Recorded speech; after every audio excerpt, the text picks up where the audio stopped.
The day Maeve Sullivan signed her divorce papers, she smiled. Not a bitter smile. Not a smile that's trying to look strong. Just a small, tired one, yet strangely light, as if someone had finally lifted a stone she'd been carrying on her back for 6 years. Brett's lawyer glanced at her over his glasses. Brett, her ex-husband, with his gelled blonde hair and that practiced salesman's smile, stopped mid-sentence. The small notary office in northeast Philadelphia went quiet, because Maeve had just lost nearly everything. The house she'd painted wall by wall, the little bakery she'd built on countless sleepless nights. Both were in Brett's name because she had trusted her husband. She'd walked into that room in a loose sweater that hid the fuller figure people loved to criticize, and she was about to walk out with exactly $40. Brett had tossed onto the table like charity cab fare, and a cardboard box holding her grandmother's old baking molds, and still she was smiling. Tiffany, the slender woman who'd replaced her, whispered something into Brett's ear, and the two of them let out a quiet, contemptuous laugh. They thought they'd taken everything from her. They were wrong. Because across the glass of the cafe opposite, a man sitting quietly at the corner table had watched the whole thing. Broad shoulders, a dark tailored suit, a faint scar running along his jawline, and slate cold blue eyes resting on Maeve's face through the steam rising from his coffee. His name was Dragan Kovac, and in this part of the Northeast, people didn't say that name out loud. He wasn't there for her. He'd come to settle a debt. But watching the woman smile amid the ruins of her own life, he understood something Brett never could. He'd met her before. One rainy night, months earlier, when he was the most broken and exhausted he'd ever been. Those very hands had given him something all his money and power had never been able to buy. And Dragan Kovac never forgot a debt. $40. That was the price Brett put on the woman he'd once sworn to love forever. But he had no idea that the man at the corner table had just quietly made a decision. And that decision was about to change everything. If this story moves you, hit that like button right now. Share it with someone who needs reminding that their worth was never in the hands of the one who walked away. And subscribe so you don't miss what comes next. Because what happens after this will leave you holding your breath. Maeve pulled the collar of her wool sweater higher and stepped out of the notary's office into the skin-cutting February wind. She did not call a taxi. The $40 in her coat pocket was everything she had, and she did not intend to spend a single cent of it, leaving the place that had just taken her life from her. So she walked. She held the cardboard box containing her grandmother's baking molds against her chest, as though she were holding a child, and every step she took on the frozen sidewalk gave off a dry, steady sound, like the ticking of a clock counting down toward a place she did not yet know. The wind slipped through the gaps in the sweater she still wore to hide her body, the body that for the past 6 years people had taught her to feel ashamed of. And yet, strangely, in that moment she did not feel ashamed. She only felt cold, and underneath that cold there was something very quiet, very faint, almost like freedom. The walk back to her grandmother's old neighborhood was more than 2 miles. Maeve walked the whole distance without crying once. She had cried enough in 6 years. By the time she turned onto the narrow street, lined with faded red brick row houses, dusk had begun to settle. The second-floor window of apartment number 17 gave off a warm yellow light, and Maeve knew her grandmother had been waiting.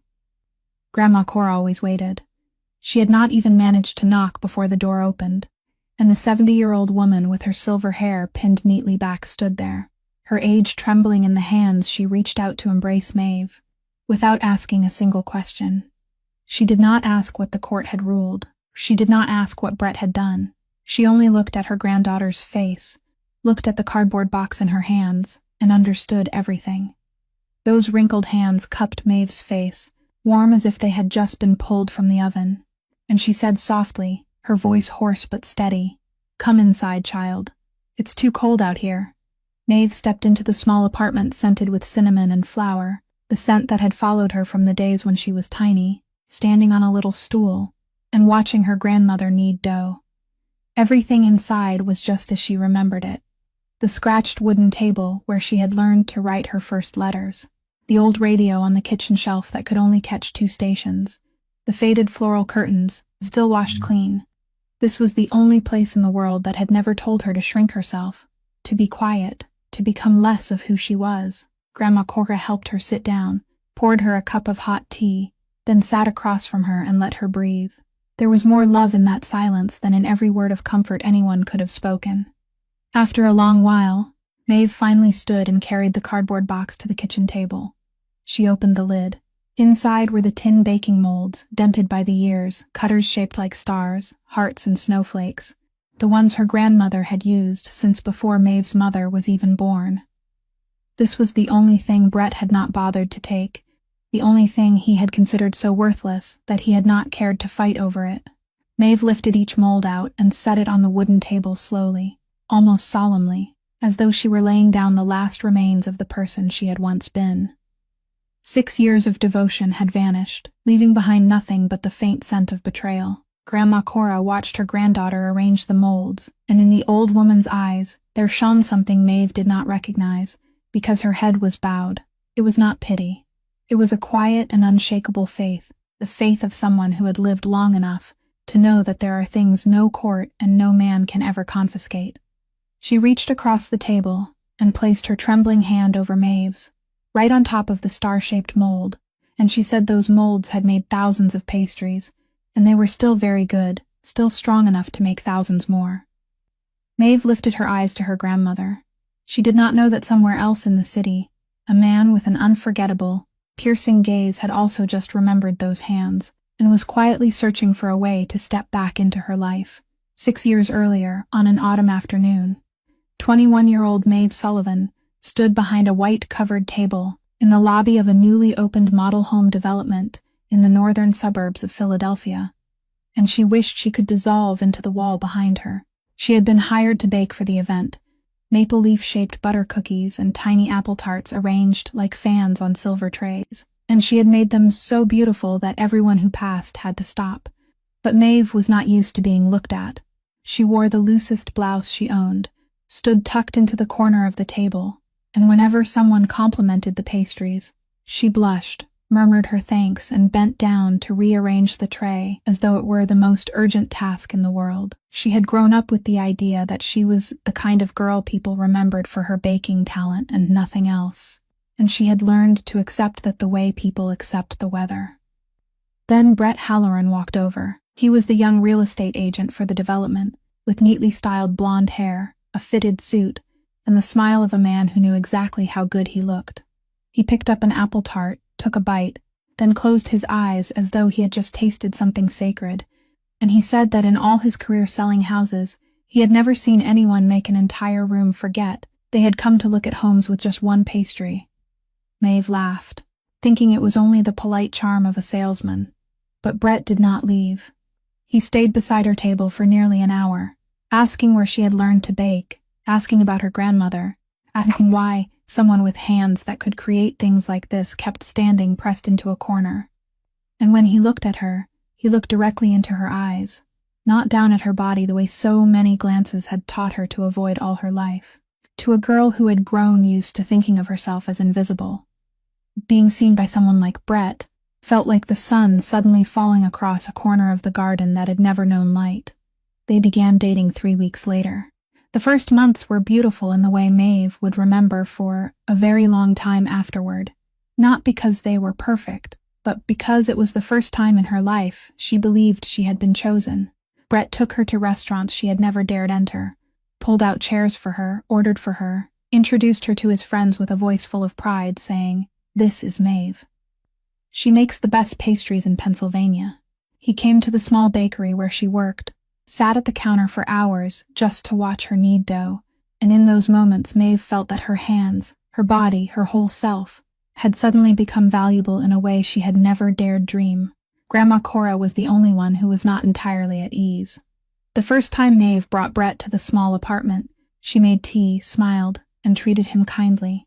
But after he left, she sat for a long time by the window and said only one quiet sentence, that a man who laughs too much is often the kind who saves the tears for someone else to cry. Maeve was in love then, so she only hugged her grandmother and told her not to worry. She did not realize that even in those warmest days, there were already very fine cracks, so fine that no one could see them. Like the time Brett praised her pastries in front of an important client, then leaned close to her ear and softly reminded her to wear a darker dress next time so she would look slimmer. like the way he always photographed her from one certain angle, then joked, though not entirely as a joke, that she looked better from that side. Like the fact that he loved telling people she was good at baking, but never once told them she was the woman he loved. Maeve paid no attention to those things. She was simply too happy to notice. She believed someone had seen her, had chosen her, and a person who had been chosen did not need to ask what she had been chosen for. She did not know that for some people, the appearance of the person beside them is only an accessory to display, and accessories can always be replaced when they no longer make their owner look better in the eyes of the world. But all of that was still far away. At this moment in her memory, there was still only sunlight. They married after 1 year of dating, in a small ceremony Brett arranged at a restaurant with a garden courtyard. And Maeve remembered trembling with happiness that day. But the warmth of those early days never lasts forever with men like Brett, and the change came so slowly that Maeve could not tell when it had begun. Perhaps it was at the first company party after the wedding, when she stepped out in a new dress. Brett looked her up and down with an expression she had never seen before, then gave a soft sigh and told her to change into a longer coat because one of his senior bosses would be there that night. That was the first time she felt herself being looked at not as a person, but as something that needed to be rearranged into a tidier shape. From then on, such words came more often, little by little, each one wrapped in the disguise of concern so that it was hard for her to object. He began talking about her eating in front of other people, joking that when his wife entered a kitchen, it was dangerous for the waistline of the whole house, and his colleagues would laugh, while Maeve learned to laugh along so the air would not turn heavy, though every laugh like that took a small piece from her. He bought her expensive boxes of diet food and set them on the kitchen shelf like a constant reminder, watched what she ate, raised an eyebrow when she took another slice of bread, and slowly Maeve stopped eating in front of him, then stopped eating with him, until she only ate alone in the kitchen late at night after he had gone to sleep, eating with a feeling of guilt toward her own body. The cruelest part was not those words themselves, but that they were spoken by the man who had once looked straight into her eyes, and Maeve kept thinking that if she tried hard enough, if she made herself small enough, that old gaze would return. She did not realize that someone who loves you for who you are would never ask you to disappear by degrees in order to be loved. She shrank, both literally and in every other way. She dressed more modestly, spoke less, stood tucked into the corners of rooms, like the 21-year-old girl she had once been. Except this time there was no one stepping forward to draw her out of the corner. The only thing that kept her from vanishing completely was the kitchen. When Brett suggested using their shared savings to open a small bakery for her, Maeve cried from gratitude, believing that this was his way of making up for everything. She poured all of herself into that bakery, staying awake through hundreds of nights, painting the walls with her own hands, choosing every trace herself, turning it into the only place in the world where she still felt she had value. And it was there, in that moment of deepest trust and gratitude, that she signed the papers Brett placed in front of her, without carefully reading a single line.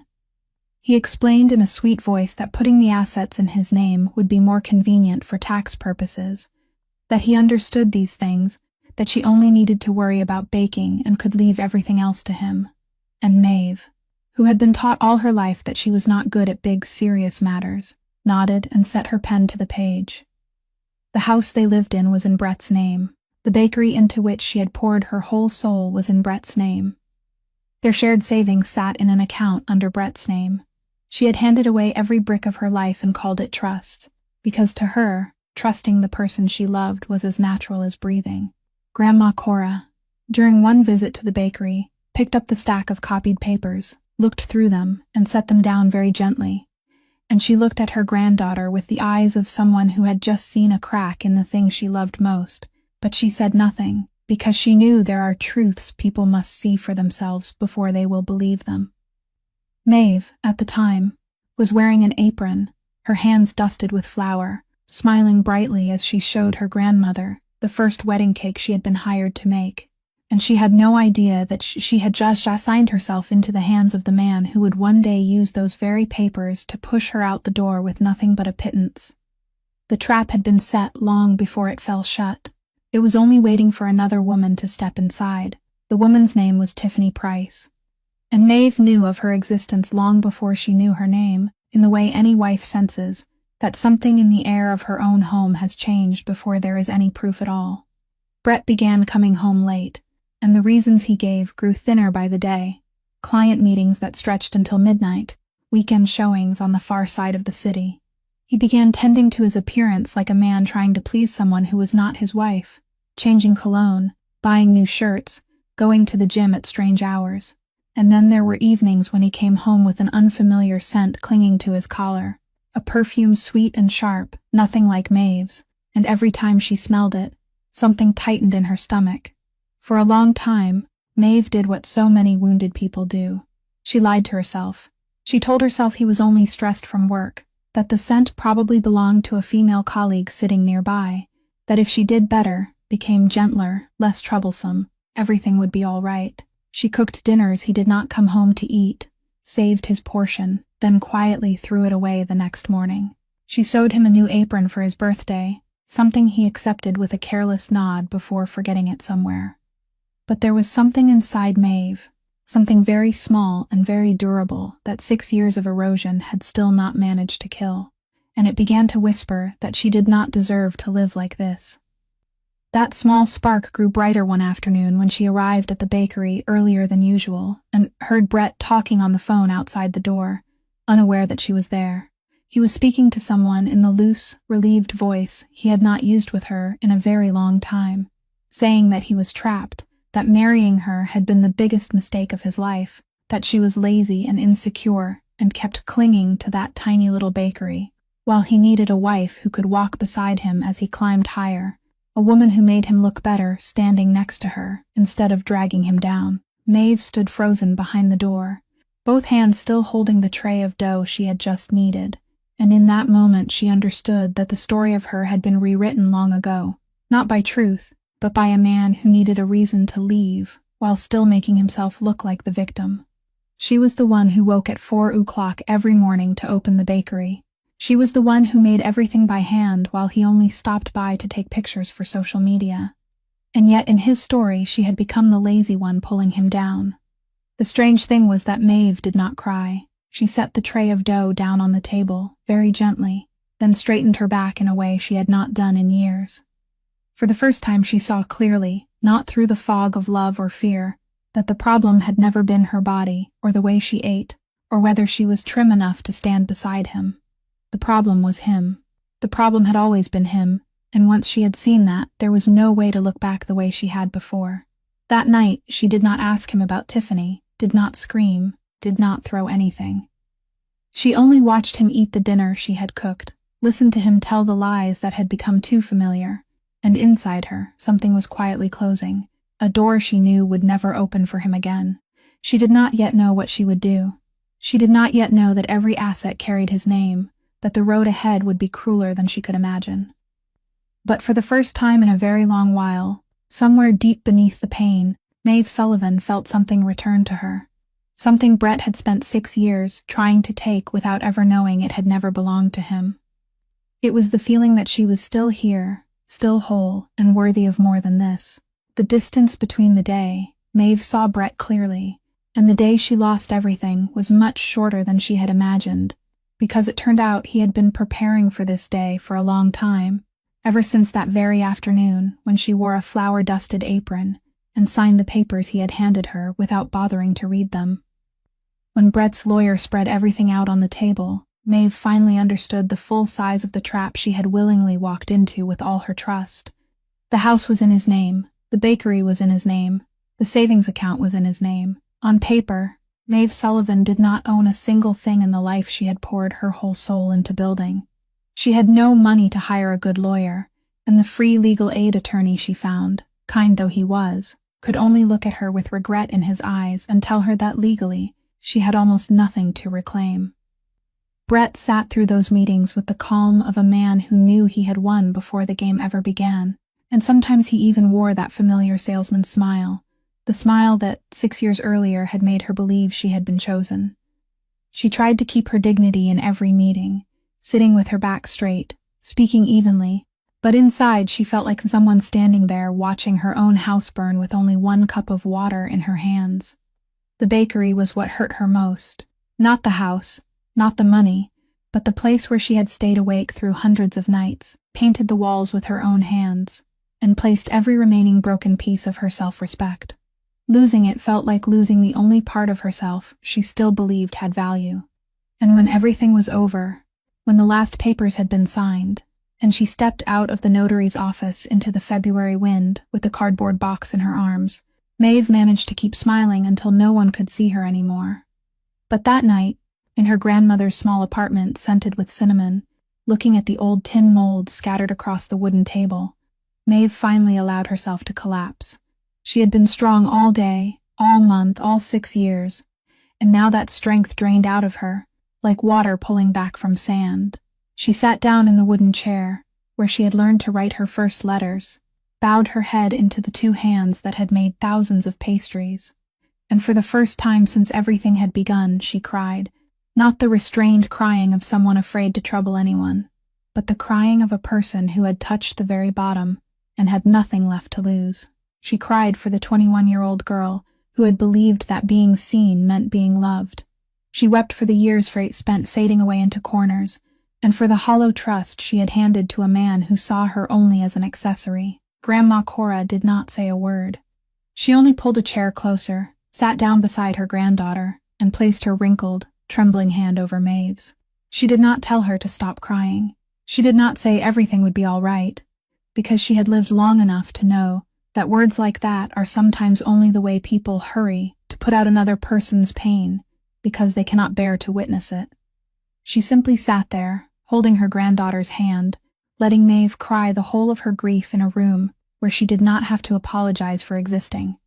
And when the crying finally softened, when the kitchen held only the ticking of the old clock and Maeve's exhausted breathing, Grandma Cora gently squeezed her hand and said softly that she had made the most beautiful pastries her grandmother had ever seen with those very hands, and no piece of paper in the world could take those hands away from her. Maeve did not answer. She did not have the strength to believe it that night, but her grandmother's words fell somewhere very deep inside her, like a seed buried in winter soil, lying still and waiting for a season she could not yet imagine would come. To understand why a man like Dragan Kovacs was sitting in the cafe across the street on the day lost everything, one must go back to a rainy night in the winter of the year before, when her marriage had cracked but not yet completely broken, when Brett controlled every dollar in the house so tightly that Maeve no longer had any money that truly belonged to her. That was why she had quietly taken on another job, a few evening shifts each week at a small cafe near the bakery, not because she needed a great deal of money, but because she needed something that was hers, something he could not touch, even if it was only a few small bills tucked inside a tin box at the bottom of the cupboard. Brett did not know about that job. He thought that on those evenings she stayed behind at the bakery to clean. And in that small cafe, nearly empty during the late hours, for the first time in a long while, Maeve was allowed to be a person no one looked at with judgment, just a woman standing behind the counter, making coffee, wiping tables, and sometimes baking a few pastries for the last customers of the night. That night the rain was heavy, the kind of December rain that struck the glass in hard waves, and the cafe was almost empty. Maeve had been about to lock the door early when the bell rang, and a man stepped inside, soaked from head to toe, rainwater dripping into a puddle beneath his feet. He was tall, broad-shouldered, wearing an expensive dark suit that was now drenched, with a faint scar running along the line of his jaw. But what Maeve remembered most was not his appearance. It was his eyes, deep blue like slate, carrying a grief she recognized at once, because it was the kind of pain no one could pretend to have, the kind of pain belonging to a person who had just lost someone and did not yet know where to put it. He sat down at the table in the farthest corner, ordered a cup of black coffee, and then only sat there looking out at the rain, not touching the coffee, as though he had forgotten why he had ordered it at all. Maeve did not ask him anything. She had lived long enough inside loneliness to know that there are moments when the last thing a person wants is to be asked whether they are all right. Instead, she turned toward the kitchen, and almost by instinct, she began making an apple pie from her grandmother's recipe, the one she knew by heart so deeply that her hands knew what to do without her mind needing to think. The scent of cinnamon, baked apples, and melting butter spread through the small cafe, warm and familiar, the scent of kitchens where people were safe. When the pie came out of the oven, she placed a slice on a plate and carried it to the stranger's table, setting it in front of him with a fork, and when he looked up and reached for his wallet, Maeve only shook her head softly. She told him, in the gentle voice of someone who understood more than her years should have taught her, that there are nights when people need something warm more than something expensive, and this was on her. The man looked at her for a long time, and in that moment something in his slate-blue eyes softened, like a sheet of ice cracking in one very quiet line. He picked up the fork and ate the pie in silence, slowly, and Maeve returned to the counter to leave him alone with it. She did not know who he was. She did not know that the drenched man eating her grandmother's apple pie in the middle of a rainy night was someone all of Northeast Philadelphia lowered their voices to name. She only saw a human being in pain, and she did the only thing she had always known how to do when standing before pain. She offered a little warmth without asking for anything in return. When he rose to leave, he paused for a moment by the door, turned back to look at her as though he wanted to say something, but in the end he only gave a small nod and stepped out into the rain. He did not ask her name. She did not ask his. And neither of them knew that the rainy night had just planted a seed that would take nearly a year to begin to grow in Northeast Philadelphia. There were names people mentioned only in whispers, and Dragan Kovac was the name whispered more than any other. On paper, he owned a chain of high-end restaurants across the city, places with spotless white tablecloths and reservation waiting lists that stretched for months. But anyone who had lived in that neighborhood long enough understood that the restaurants were only the surface of something much deeper and darker, a network of debts, favors, and promises that Dragan held as tightly as a man holding reins. His power did not come from noise. He did not need to raise his voice, did not need to threaten, because his silence alone was enough to make men larger than him begin to sweat. When Dragan entered a room, the room knew on its own to lower its voice. When he asked a question, people answered truthfully, because the price of lying to him was something no one wanted to learn. He was a man the whole city knew was dangerous, but very few people knew that beneath that layer of ice there had once been a boy who grew up poor and despised, a boy who learned very early that unconditional kindness in this world was so rare it almost did not exist. That was why the rainy night from the year before never left his mind. The night he had just buried the only person in the world who had treated him kindly in childhood. The night he drove aimlessly through the rain with a hole in his chest that all his money and power could not fill. A woman he had never met baked him a pie and refused his money, and said to him a sentence he had remembered word for nearly a year. In an entire life built from transactions, where everything had a price, and every kindness came with a trap attached. It was the only time someone had given him something without wanting anything back. He had returned to that cafe a few weeks later to find her, but they told him the girl who worked the evening shift had quit.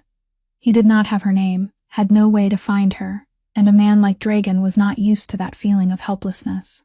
Then came the day he went to that neighborhood to settle the purchase of a restaurant that owed him money, sat in the cafe across from a notary's office to wait, and through the glass door, he saw her.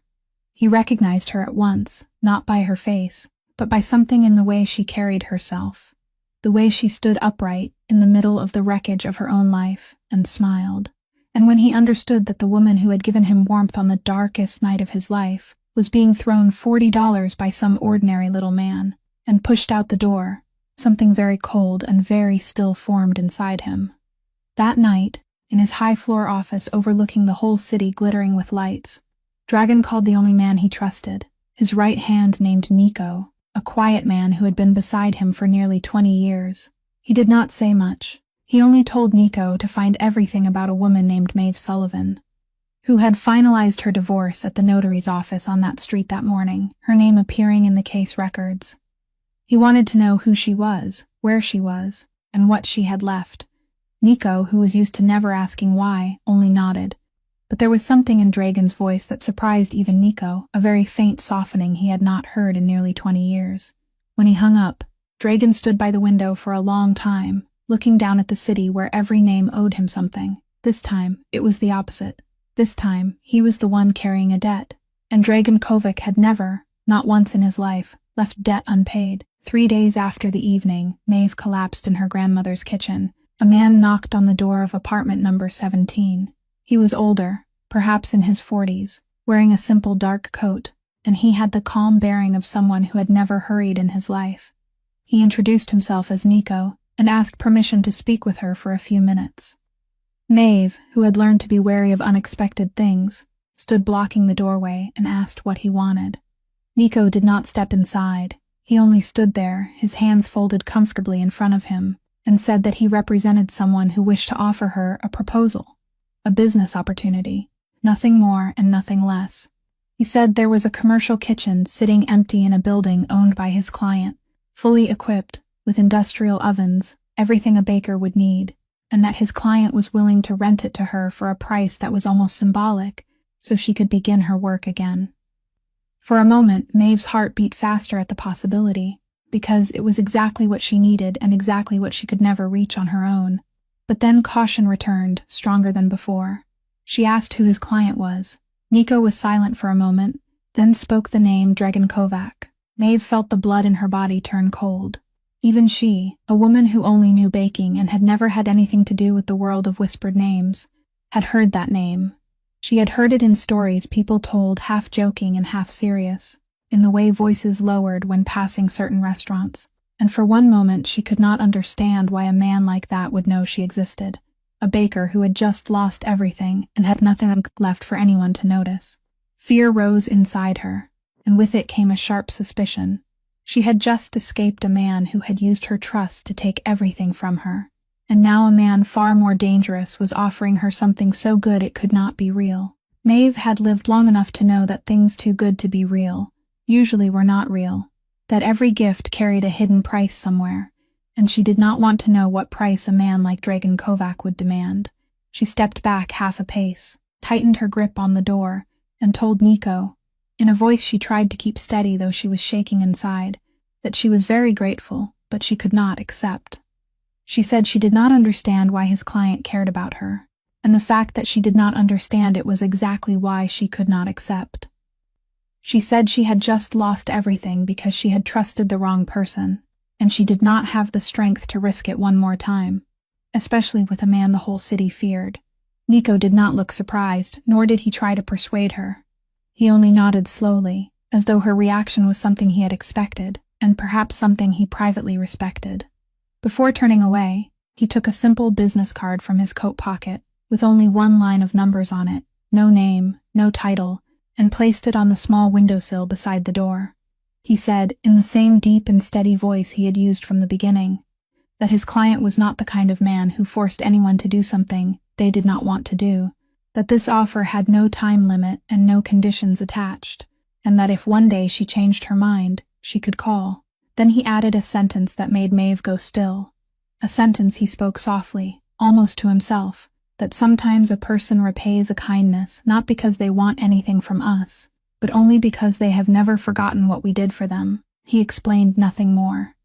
He only gave a slight bow and went down the stairs, leaving Maeve standing in the doorway with her heart pounding and the white business card lying still on the windowsill, a question she had no answer for, and a name she could not push out of her mind for the rest of that night. The white business card lay on the windowsill for nearly 2 weeks, and during those nearly 2 weeks, Maeve did not call, but she did not throw it away either. She looked for work, knocking on the doors of bakery after bakery, but at her age, with no capital and no letter of recommendation, because her old bakery now belonged to Brett, people only offered her wages enough to survive, not enough to live. Every evening she returned to the small apartment with aching feet and something inside her worn down a little more.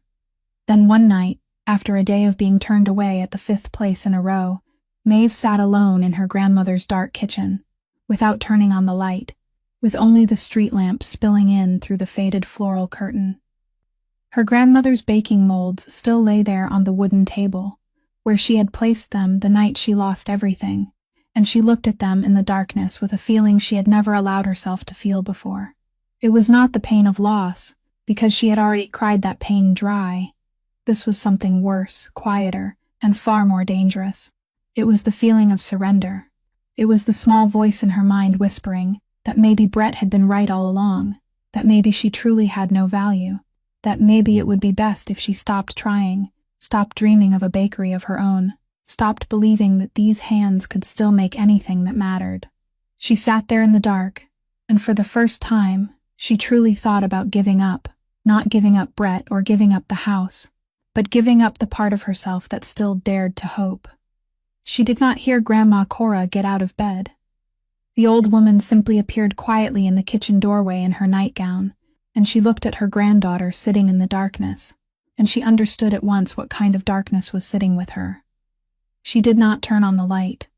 She only pulled out a chair and sat across from Maeve, and in the dim kitchen she began to tell, in the hoarse voice of someone who had lived through 70 winters, a story Maeve had never heard before. She told her that when she was the age Maeve was now, she had once lost everything too, lost her first husband in an accident, then lost the house as well, because of debts she had not even known he had taken on, and she had stood in this city with empty hands and a small child, Maeve's own mother. She said there had been nights when she sat in the darkness exactly as her granddaughter was sitting now, and she too had heard the whispering voice telling her to give up. But then she did one thing, she said, one very small thing. She stood up and baked a batch of bread. Not to sell, not because anyone told her to, but only because it was the one thing she knew how to do well, and she needed to remind herself that there was still something in the world she was able to make. The next morning, she took those loaves to the market, and she sold them all. And that was how she began again from nothing. She reached across the table, took her granddaughter's hand in the dark, and said that getting back up is never about facing an entire life all at once, but only about one batch of bread, then another batch, then another. Maeve sat still for a long time after her grandmother finished speaking, and in that silence she felt the voice of surrender in her mind grow weaker, not disappear, but weaken enough for her to hear another voice, her own voice, which had been buried for far too long. She thought of the white business card on the windowsill. She thought of the kitchen, with the industrial ovens. She thought of all the reasons to be afraid, and then she thought of what her grandmother had just said, that she only needed to think about one batch of bread. The next morning, with a resolve that surprised even herself, Maeve picked up the business card and dialed the number. But she had decided that if she stepped into this, she would step into it her own way. When someone answered on the other end, she said each word clearly, that she agreed to see the kitchen, but she would pay the full rent and would not accept a symbolic price. She would do everything herself, and she would owe no one a favor. She had given away her trust once and lost everything. This time, whoever stood behind that door, she would stand firmly on her own 2 feet. The kitchen was on the ground floor of a quiet brick building not far from the old neighborhood, and when Nico opened the door and led her inside, Maeve had to hold her breath for a moment, because it was even better than anything she had dared imagine. Clean, spacious, with 2 gleaming industrial ovens and long stretches of stainless steel counters. She was standing there, lost in the feeling of her hand touching the cold surface, as though touching a dream, when she heard the door behind her open, and she turned around. The man who stepped in wore a dark custom-tailored suit, broad-shouldered, moving with the stride of someone used to whole rooms making space for him. And then she saw the faint scar running along his jaw, saw the intense, storm-colored eyes, and her breath caught. She knew those eyes. She had looked into those eyes on a rainy December night, through the warm steam rising from an apple pie. The soaked man from that night and the crime boss whose name made the whole city lower its voice were the same person. For a long moment, no one spoke. Dragon looked at her, and she realized he was also seeing that night again in her eyes.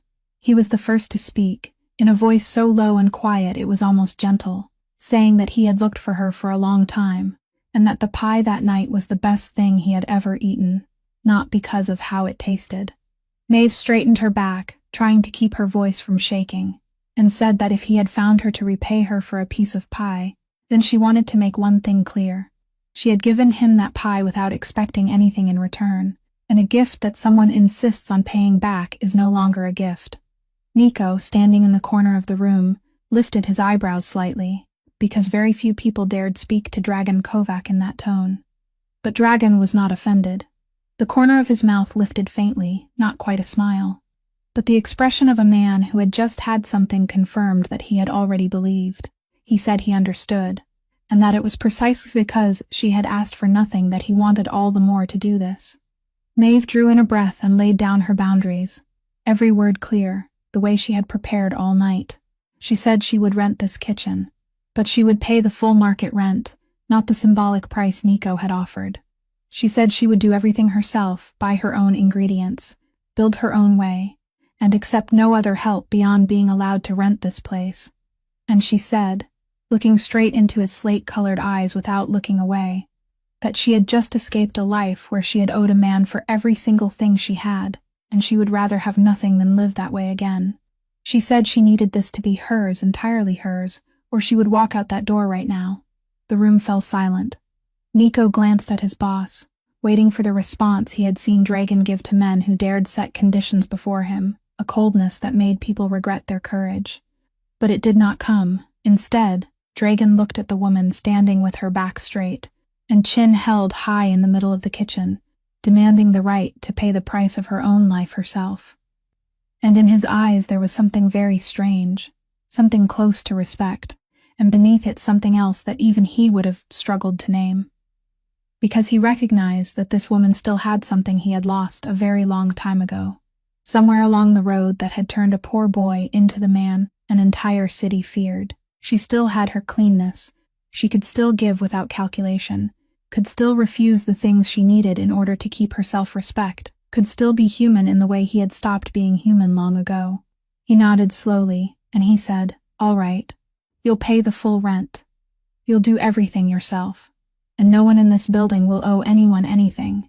Then, before turning away, he added softly that it had been a very long time since he had met someone who was not afraid of him, and that it was a change he found pleasant. Maeve named her bakery Cora's, and she painted the words herself onto the wooden sign hanging above the door, so her grandmother could see her own name every morning when she passed by. The first weeks were the hardest she had ever endured. She woke at 3:30 in the morning, while the whole neighborhood was still sunk in darkness, walked to the kitchen through the skin cutting cold, and began kneading dough while everyone else was still asleep. She worked alone, hired no one, because she had promised herself she would build every brick of it with her own hands. Her hands, long used to flour and ovens, now cracked in a new way, the skin drying and splitting at the knuckles from the cold, and from hours spent in water, in dough, pressed against the hot sides of the oven. Every night she rubbed ointment into those cracks and wrapped them in bandages, and the next morning she unwrapped them and began again. But something strange happened in those exhausted days. For the first time in 6 years, every callus on her hands belonged to her. Every drop of sweat was for something that carried her name, and that weariness did not wear her down the way the weariness of her old marriage had. Instead, it built her back up, little by little. The first customers came out of curiosity, a small new bakery with a simple name and a woman behind the counter who bowed her head and thanked people too many times. They bought an apple tart or a loaf of cinnamon bread, and then they left. But then they came back. That was what Maeve noticed first. They came back. The older woman who bought butter cookies on Monday morning returned on Wednesday morning, this time buying twice as many to take to her neighbors. The young man who rushed in and grabbed a croissant on his way to work began stopping a little longer each morning, and one day he told her that her pastry was the only kind thing in his entire long day. Word spread in the slow, certain way only real things can spread, not through advertisements or shining images, but through people who had eaten one pastry and told someone else about it.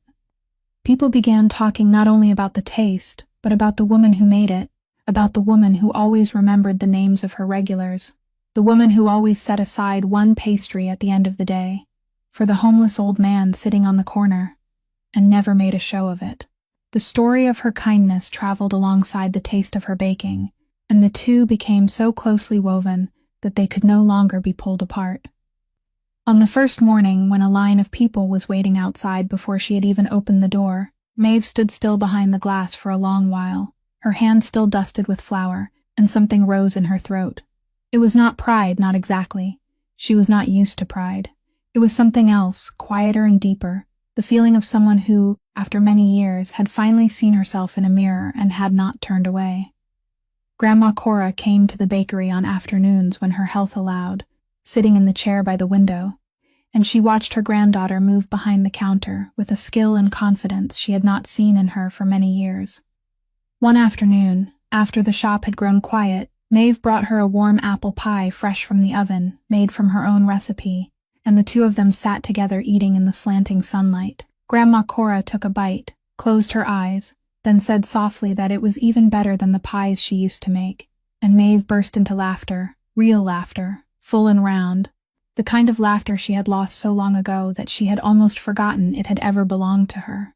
She did not notice that sometimes, in the late afternoons, a dark-colored car parked quietly across the street, and a man sat inside, looking for a while at the glowing window of Cora's before driving away, never stepping inside, never disturbing her, only silently watching the clean thing he had helped preserve, and perhaps, through it, catching a glimpse of the person he himself had once been. Maeve knew Dragon stopped by now and then, not to check on her, but to look over the building he owned, yet he always kept his distance, always polite and remote, like a door left only half open, until one late afternoon, when she stayed behind in the kitchen cleaning after closing, she passed through the small courtyard behind the building, and accidentally saw a scene that stopped her in her tracks.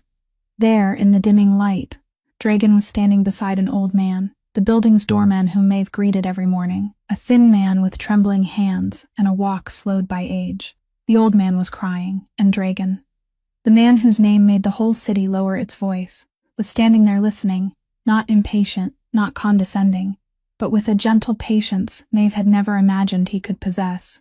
She heard just enough to understand that the old man's wife was in the hospital, and the family could not manage the medical bills, and she saw Dragon place a hand on the old man's shoulder, say something very quietly, then take out his phone and make a brief call, arranging everything in only a few sentences, without spectacle, without forcing the old man to thank him too many times.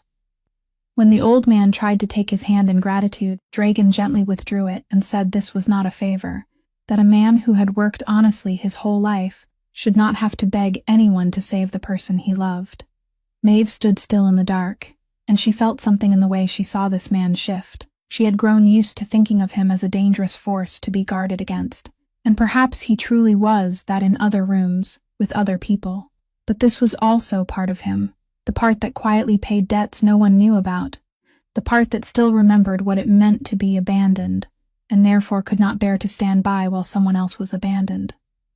When Dragon turned and saw her standing there, he did not seem embarrassed at being caught, but something passed across his face for an instant, as though she had just seen something very few people were allowed to see.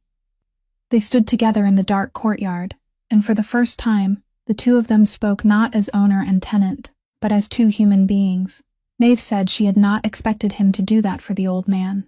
Dragon was silent for a while, then said, not looking at her but into the darkness ahead, that when he was a child, there had been a time when his family needed help, and not one person in the whole neighborhood had reached out a hand, and he had learned that the worst pain was not being without, but feeling invisible in everyone's eyes. He said he had spent his whole life making sure he would never be invisible again, but along the way he had lost many things, and then he stopped, leaving the rest of the sentence to dissolve into the dark. Maeve did not press him. She understood better than anyone the feeling of being seen through without needing words, and she respected other people's silences the way she wished others would respect hers. She only said softly that she too had felt invisible for a very long time, and that what had helped her begin to see herself again was not money or safety, but one small act, making something with her own hands and seeing it bring someone a little joy. Dragon turned to look at her, and in those usually cold slate-colored eyes, something warmed very faintly, just as it had on the rainy night when she set the apple pie in front of him. They did not say much more after that, only stood quietly in the courtyard for a while, two people from two worlds so far apart they could not possibly be farther, and yet somehow recognizing in each other the same old wound and the thin light that had not been entirely put out. When Maeve walked home that night, she realized her heart was beating to a rhythm she had not allowed it to keep in a very long time, and that both warmed her and frightened her. The success of Cora's did not escape everyone's notice, and not everyone who noticed it meant well. One afternoon, after the shop had quieted, A man Maeve had never seen before walked in, dressed too smoothly, smiling too much, with eyes that did not smile along with his mouth. He introduced himself as Reuben, said he worked for the same organization as the owner of the building, and that he had come to discuss a business opportunity that would benefit both sides. Maeve offered him a cup of coffee out of politeness, but there was something in Reuben's manner that sent a cold thread down her spine. He circled the subject for a while, praising how busy the bakery was, saying the books must look beautiful, and then at last he came to what he truly wanted. He said that a bakery with so much cash moving in and out was a very useful thing, that if she allowed certain sums of money to pass through the shop's accounts, just a few numbers on paper, she would receive a generous share without having to do anything more. He said it gently, as though offering her a slice of cake, as though it were something obvious that any sensible person would agree to.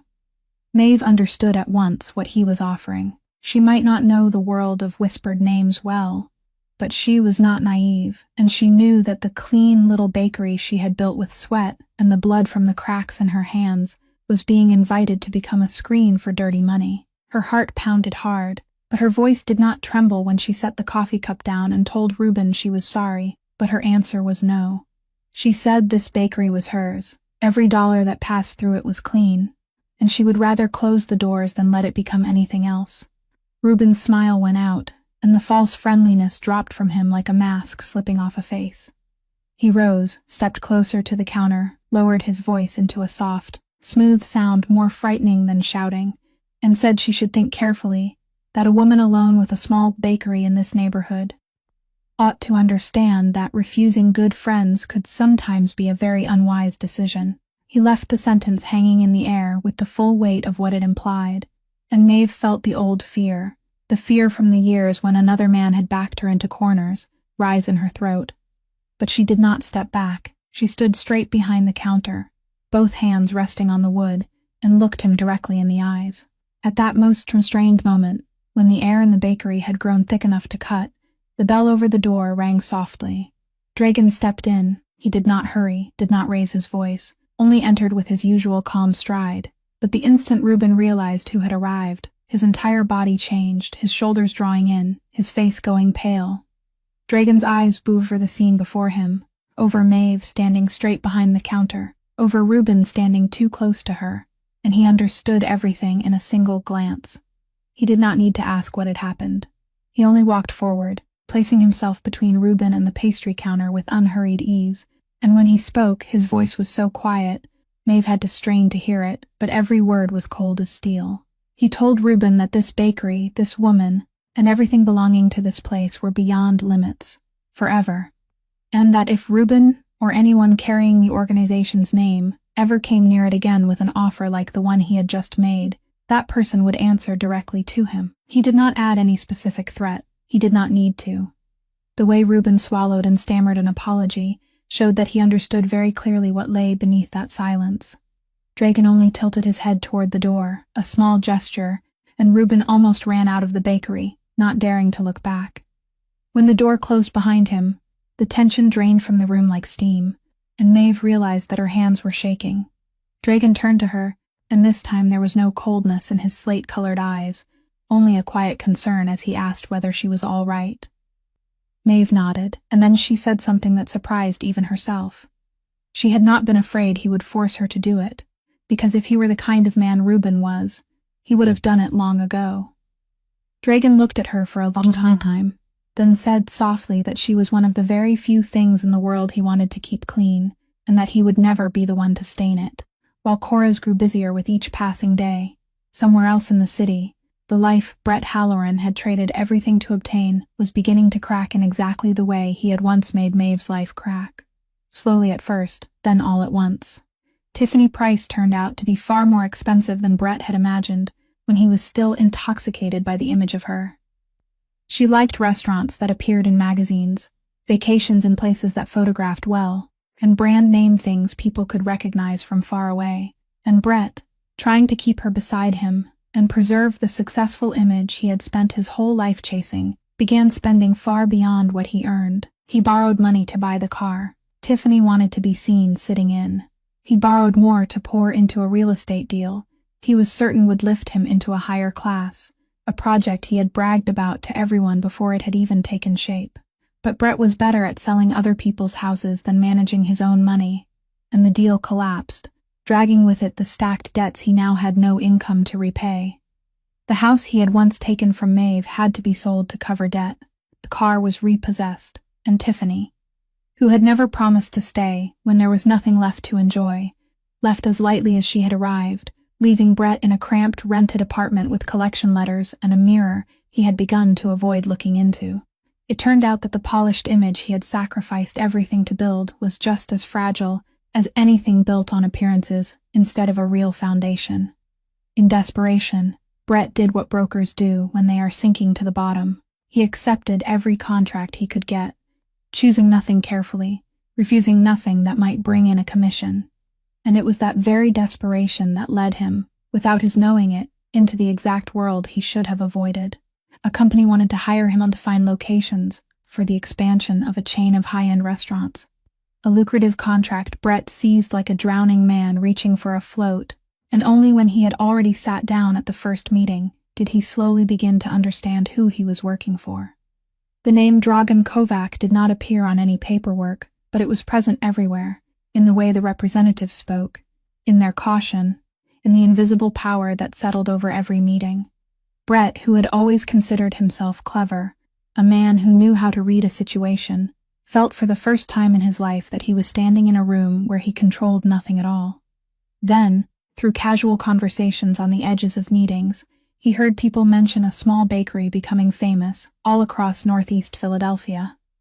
A place called Cora's that even people in Dragan's circle spoke of with a strange respect. He heard them say the owner was a woman whose baking was so good that customers crossed half the city to buy from her, a woman whom the boss himself seemed to protect in some special way. When someone happened to mention that woman's name, Maeve Sullivan, Brett felt as though the ground beneath his feet had tilted.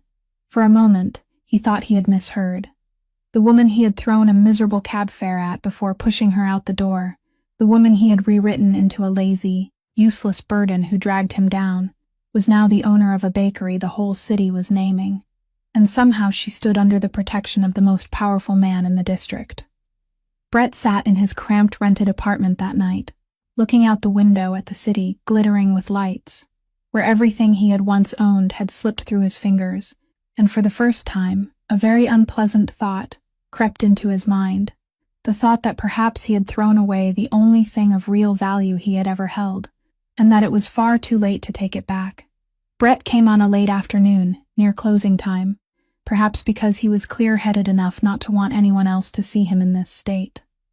Maeve was wiping down the counter when the bell over the door rang, and when she looked up and saw him standing there, she did not startle, did not drop the cloth, did not feel her heart clench the way she had once imagined it would if she ever saw him again. She only saw a man who looked far smaller than he did in her memory, his blonde hair no longer slicked neatly into place, his suit worn at the cuffs, and the salesman's smile that had once made her believe she had been chosen now only a crooked mark on a tired face. Brett began to speak, hesitant, awkward in the way of a man unused to asking for anything. He said he had been wrong. He said he had realized her worth too late. He told her about Tiffany leaving, about the debts, about the fact that he had lost everything, and in his voice Maeve heard two things at once, a little real regret and a calculation that perhaps the woman he had once thrown away was now successful enough to pull him out of the pit he had dug for himself. He said maybe they could start over, that he still cared about her, that what they once had could not have disappeared completely. Maeve let him finish. She did not interrupt, did not mock him, only stood still behind the counter and listened with a calm that surprised even her, because she realized that these words, which once had the power to drown her, now passed over her like water over stone. When he was done speaking, she was silent for a moment, then she answered, her voice gentle but steady. She told him she knew about the contract he was working on, knew he had accidentally stepped into Dragan Kovac's world. And then she said the thing that made Brett's face go pale. She said that man could make him disappear from the city's business world with a single phone call, could ensure that not one more contract ever found its way into his hands, that his already struggling career could be ended entirely in one afternoon. Brett stood frozen, and Maeve saw fear appear in his eyes, the same fear he had planted in her for 6 years.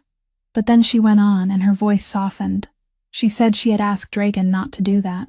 She said she had sat across from Dragon and asked him to leave Brett alone, not because she still owed Brett anything, but because she did not want to build her new life on the destruction of someone else, even someone who had destroyed her. Brett looked at her as though he could not believe what he was hearing, and he asked, his voice breaking out of tune, why? Why would she save him after everything he had done? Maeve came out from behind the counter and stood facing him, no longer the woman who had once folded herself into an oversized sweater, and she told him the thing it had taken her years to understand. She said that for 6 years he had tried to take away her worth, had told her she was not good enough, not beautiful enough, not worthy enough, and there had been a time when she believed him, but he had never truly touched the thing that made her who she was, because it did not live in her appearance, not in the house or the bakery or anything he could sign his name to and take away. It lived in her hands and in the way she treated the world, and those things had never belonged to him and never would.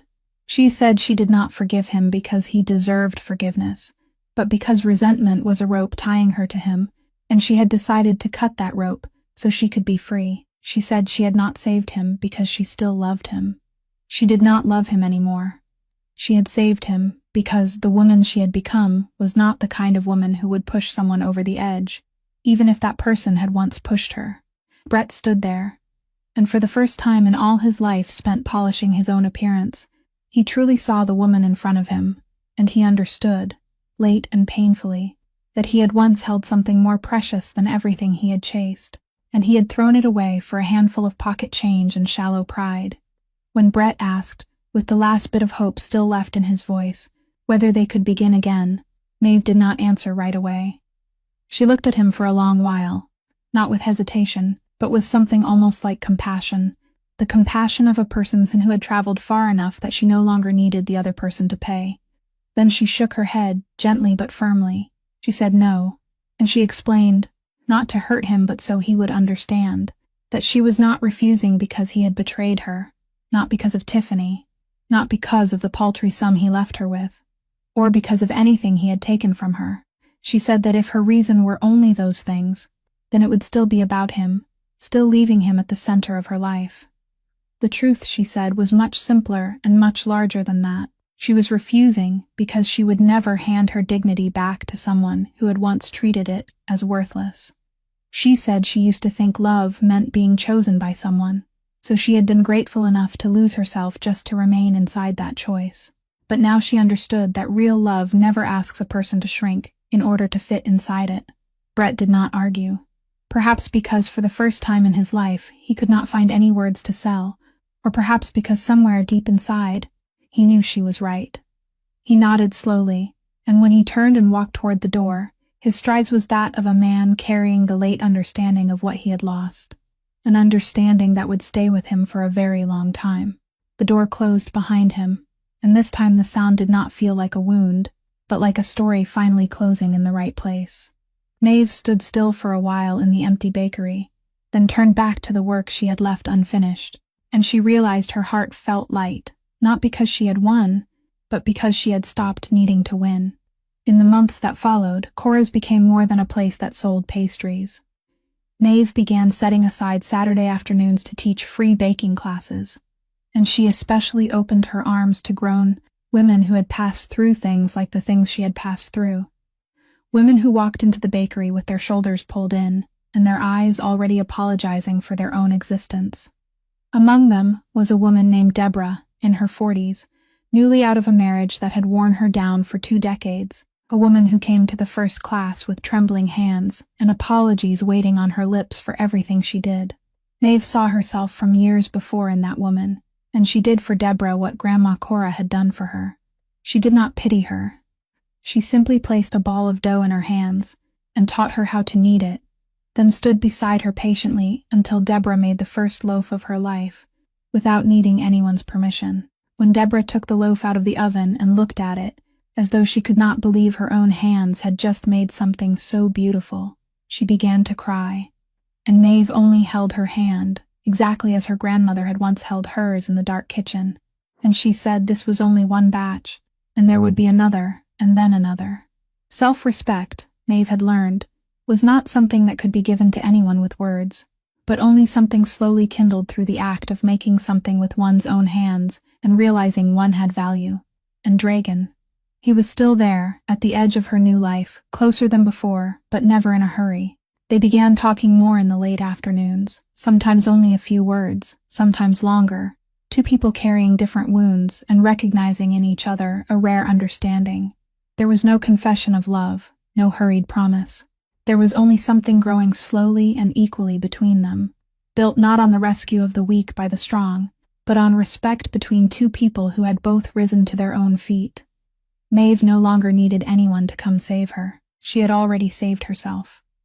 And perhaps that was exactly why, this time, she could let someone else come close. Nearly 1 year after the day, Maeve signed the divorce papers and walked out with $40 in her pocket. Heavy rain fell once more over northeast Philadelphia. The kind of rain that struck the glass in waves just like that December night. Cora's was almost ready to close, the trays in the display case nearly empty, and Maeve was wiping down the counter when the bell over the door rang softly. A young woman stepped inside, soaked through and trembling, clutching her handbag as though it were the last thing she had left. And in that girl's eyes Maeve recognized at once something she had once carried in her own, the look of a person who had just been pushed out by life and did not yet know where to go. The girl asked timidly if the shop was still open, her voice full of the hesitation of someone used to being refused. Maeve did not look at the clock. She only smiled and told the girl to sit down and warm herself. Then she turned toward the kitchen, and almost by instinct, began making an apple pie from her grandmother's recipe, the recipe her hands knew so well that her mind no longer had to think. The familiar, comforting aroma of freshly baked apple pie soon filled the air, wrapping the quiet shop in warmth. When the pie came out of the oven, she set it in front of the girl with a cup of hot tea, and when the girl awkwardly opened her bag to look for money, Maeve only shook her head softly, exactly as she had shaken her head on a rainy night long ago. She told the girl with a warm and knowing smile that some nights required comfort rather than a transaction, and this slice was a gift. The girl lifted her eyes to Maeve, and in that moment the heavy tension in her shoulders finally dissolved. At the table in the corner of the bakery, a broad-shouldered man with shadowy, profound eyes sat quietly watching, and on the face of Dragan Kovac. Once cold as steel there was a smile, not a smile of power or calculation, but the gentle smile of a man witnessing the very thing that had once saved him being given again, spreading outward like a ripple on water that never stops. And Maeve Sullivan, the woman who had walked away with nothing but her grandmother's molds, stood there in the bakery that bore Cora's name, understanding more clearly than ever the truth it had taken an entire journey for her to learn. People may take your house, your money, even the name written on the papers, but the kindness in your heart and the hands that know how to create beautiful things, those are things no court, no man, and no betrayal can ever confiscate. That meager sum had once been the price someone placed on her, but the true worth of a human being has never been written on a check. It lives in what they give when it seems they have nothing left to give. Maeve's story reminds us of something simple and profound, that a person's worth never lies in the hands of the one who left them. Not in appearance or in material things that can be taken away, but in self-respect, in kindness, and in the ability to rise again with one's own hands. Sometimes what saves us is not revenge, but daring to believe in our own worth again, and knowing how to give even when life has treated us unfairly. If this story touched your heart, please press like, share this video with those who need to be reminded that they are worthy of good things, and subscribe to our channel so you can listen to more meaningful and deeply moving stories every day. How do you feel about Maeve's story? Which moment moved you the most? Please leave a comment below so we can listen to the honest feelings from deep within your heart. May you, the one listening to this story, always have abundant health, a joyful life, peace and calm every day.